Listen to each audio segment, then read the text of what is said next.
नमस्कार, city post के इस खास प्रेसकस में आपका स्वागत है। मैं हूं श्रीकांत प्रत्युष। आज हम बात करेंगे महाराष्ट्र में सरकार के गठन पर क्या चल रहा है, क्योंकि आपके जहन में सवाल उठ रहा होगा कि चुनाव के नतीजे कब के आ चुके हैं, लेकिन सरकार क्यों नहीं बन पा रही है। तो आज हम उन्हीं मुद्दों पर बातचीत करेंगे, आपके हर सवाल का जवाब देने की कोशिश करेंगे। महाराष्ट्र में सरकार बनाने को लेकर जारी जो डेडलॉक है वो खत्म होने का नाम नहीं ले रहा है। राजनीतिक बैठकों और बयानबाजी का दौर जारी है, लेकिन अभी तक सरकार बनाने को लेकर तस्वीर साफ नहीं हो पाई है। कभी हाँ तो कभी ना का सिलसिला जारी है और सरकार बनाने का सस्पेंस बना हुआ है। तो एक तरफ शिवसेना और दूसरी तरफ बीजेपी, दोनों के रिश्ते में तल्खी दिख रही है और दूसरी तरफ राजनीतिक हलचल भी तेज है। महाराष्ट्र के प्रमुख राजनीतिक दलों के नेता सोमवार को बैठकों में व्यस्त रहे। मुख्यमंत्री देवेंद्र फडणवीस सुबह दिल्ली पहुंचे और केंद्रीय गृह मंत्री और भारतीय जनता पार्टी के अध्यक्ष अमित शाह से मुलाकात की। शिवसेना के नेताओं ने शाम को मुंबई में राज्यपाल से मुलाकात की। राष्ट्रवादी कांग्रेस पार्टी के प्रमुख शरद पवार ने कांग्रेस की कार्यकारी अध्यक्ष सोनिया गांधी से मुलाकात की। राजनीतिक हलकों में माना जा रहा था कि इन बैठकों से सरकार गठन का कोई फार्मूला निकलकर सामने आएगा, लेकिन ऐसा कुछ हुआ नहीं। और इन मुलाकातों के बाद जो नेताओं की प्रतिक्रिया आई उससे साफ जाहिर हो गया कि कोई फार्मूला नहीं निकला है और सरकार बनने का या बनाने का रास्ता अभी तक साफ नहीं हुआ है। विधानसभा चुनाव में बीजेपी को 105, शिवसेना को 56, राष्ट्रवादी कांग्रेस पार्टी को 54 और कांग्रेस को 44 सीटें मिली हैं। इसके अलावा समाजवादी पार्टी को 2, एमआईएम को 2 और एमएनएस और सीपीआई को 1-1 और अन्य को 23 सीटें मिली हैं। महाराष्ट्र विधानसभा में कुल 288 सीटें हैं और बहुमत के लिए 145 सदस्यों का समर्थन बेहद जरूरी है। लेकिन बहुमत की संख्या इस बात पर निर्भर करती है कि बहुमत साबित करते समय विधानसभा में कितने सदस्य मौजूद रहते हैं। उदाहरण के तौर पर आपको मैं समझाता हूं, अगर एनसीपी उस दिन खुद को बहुमत मतदान से बाहर कर लेती है या अलग कर लेती है तो बहुमत के लिए सिर्फ 115 सदस्यों के समर्थन की दरकार होगी, जिसे बीजेपी आसानी से पूरा कर लेगी। लेकिन एनसीपी क्यों ऐसा करेगी, ये भी बड़ा सवाल है। बीजेपी और शिवसेना के गठबंधन को स्पष्ट बहुमत मिला हुआ है, लेकिन अब भी उनके साथ मिलकर सरकार बनाने को लेकर स्थिति बिल्कुल साफ नहीं है। शिवसेना मुख्यमंत्री की कुर्सी पर अड़ी हुई है, बीजेपी वो कुर्सी छोड़ने को तैयार नहीं है और इसी वजह से सरकार बनाने को लेकर जो डेडलॉक है वो खत्म नहीं हो रहा है।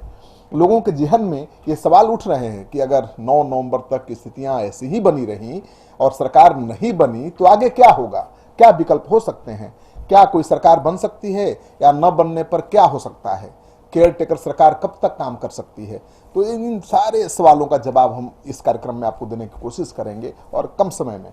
अपने इन सवालों का जवाब आप जान लीजिए।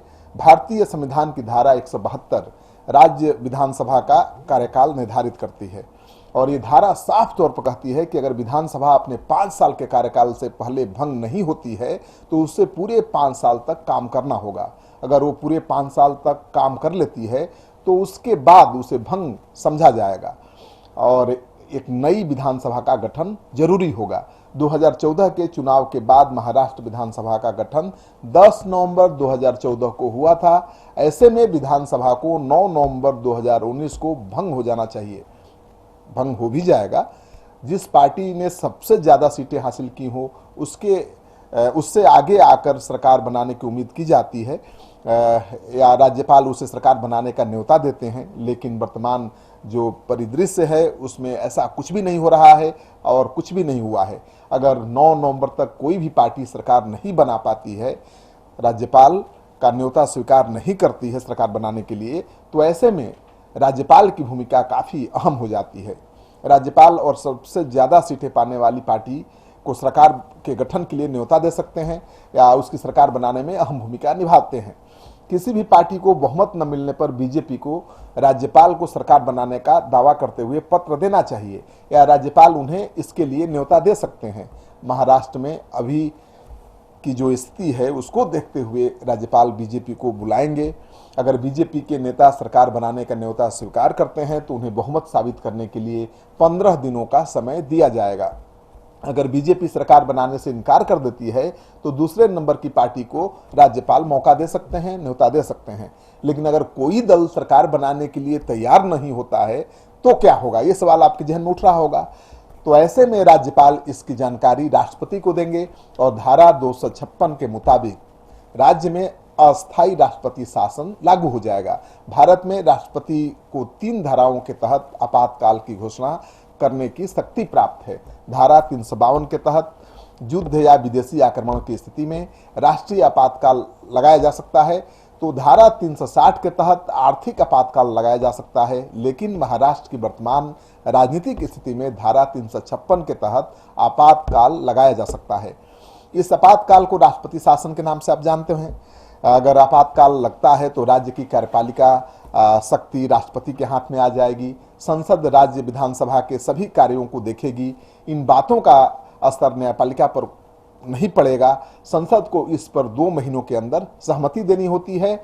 इस तरह के हालात में राज्यपाल राज्य के प्रतिनिधि के तौर पर काम करता है और राज्य की सारी शक्तियां उसके हाथ में होती हैं, यानी सरकार वही चलाता है। विधानसभा निलंबित हो जाती है। अगर कुछ समय में सरकारें नहीं बनती हैं तो विधानसभा भंग भी हो जाती है। राज्यपाल के सलाहकार के तौर पर 3 IAS अधिकारियों की नियुक्ति होती है और उनकी मदद से राज्यपाल शासन का कामकाज देखते हैं। राष्ट्रपति शासन की अवधि 6 महीने या 1 साल की होती है। अगर राष्ट्रपति शासन को 1 साल पूरा होने के बाद भी आगे बढ़ाना है तो इसके लिए चुनाव आयोग की अनुमति जरूरी होती है। अगर चुनाव आयोग सहमति भी दे देता है तो राष्ट्रपति शासन 3 साल की अवधि से ज्यादा नहीं लगाया जा सकता।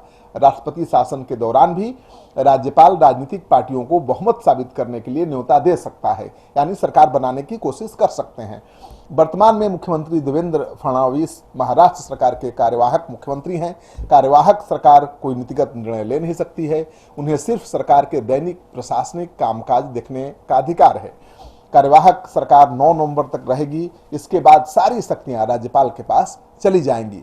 तो जाहिर है कि जिस तरह से ऊहापोह की स्थिति बनी हुई है और पता नहीं चल पा रहा है कि सरकार किसकी बनेगी, कौन बनाएगा, किसके पास क्षमता है सरकार बनाने की, तो ऐसे में मुझे लगता है कि महाराष्ट्र जो है तेजी से राष्ट्रपति शासन की तरफ बढ़ रहा है।